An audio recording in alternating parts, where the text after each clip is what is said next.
Parliament returns tomorrow. Well, some of them returning tomorrow. That's the latte?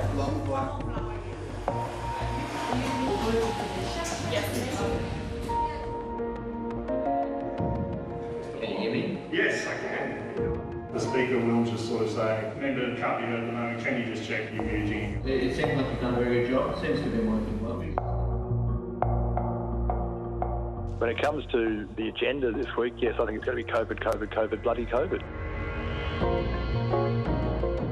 Federal Parliament is about to wake from its winter hibernation, but the next sitting period is shaping up as one of the strangest in modern memory.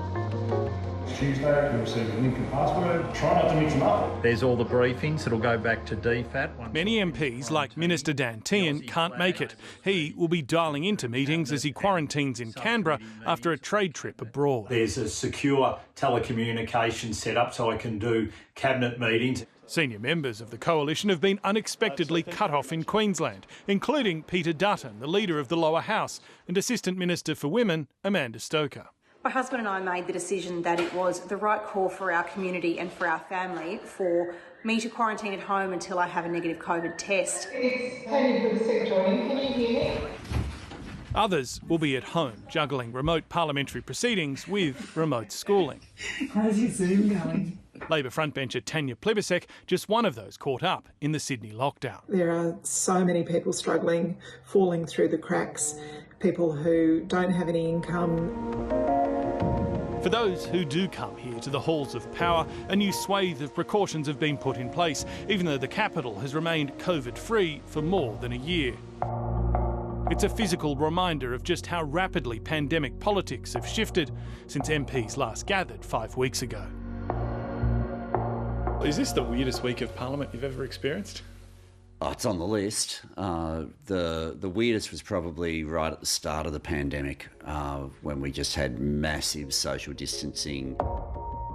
Back then, masks and gloves were novel. There was a hush in the building as our new reality dawned. Across Australia today, many thousands of Australians will lose their jobs. They are lining up at Centrelink offices as we speak. These measures that have been announced by the government, they may not be perfect, but they are urgent. But now the opposition is angry. It says there is no way it would have agreed to call these sittings off. This year, Australia is in a worse position because the two jobs of quarantine and vaccinations weren't done by Mr Morrison. Now, there's anger in the community out there, and it's reasonable that we have an opportunity to interrogate him. When Parliament's not sitting, Mr Morrison, as we've seen, can go 5 days without having a media conference. When Parliament's on, he has to front the public every single day in question time. And that matters, and particularly when he's stuffed up his job the way he has this year, it matters that he's held to account. This is not going to be just one big performance. The government does actually have some legislation to pass too. For example, it'll get approval for some of the new financial assistance that's being handed out due to lockdowns around the country. But its agenda is hardly packed, which is giving other politicians room to further their own ideas. There's been almost 1,000 Australians killed as a result of this pandemic. We've seen people lose their jobs. We've seen businesses go under. We've seen $300 billion plus of public expenditure. Independent Senator Rex Patrick has been pushing for a royal commission into the way federal and state governments have responded to COVID-19. He's now started gaining support from a few Labor MPs and hopes to win over more in the coming weeks. We've made mistakes. We need to have a look at things from a bipartisan perspective. We need to cut through all of the secrecy that has been adopted by the bureaucracy so that we can learn lessons in relation to this. The opposition leader isn't on board yet, though closer to an election, some in Labor suspect he might eventually call for one. There are parliamentarians on both sides of politics who think it would make sense to have some sort of pandemic review so the nation has a blueprint of what worked and what didn't in case we deal with another serious virus in the decades to come. Good morning to you, Prime Minister.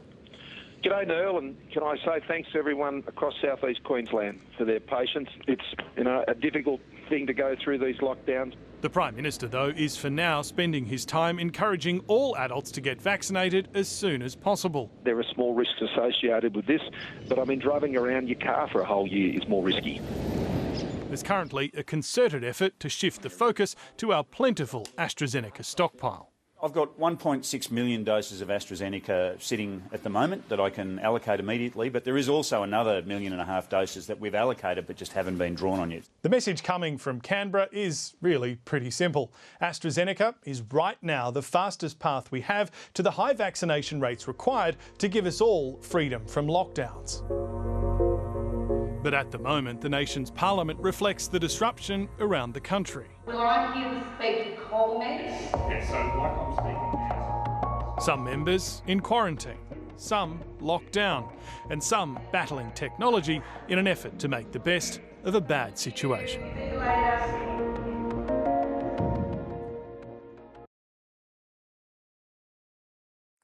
Hi, I'm Lee Sales. Thanks for watching this story. If you'd like to watch more of 7:30's stories, they are on the left of your screen. And tap on the button below to subscribe and get the latest from ABC News.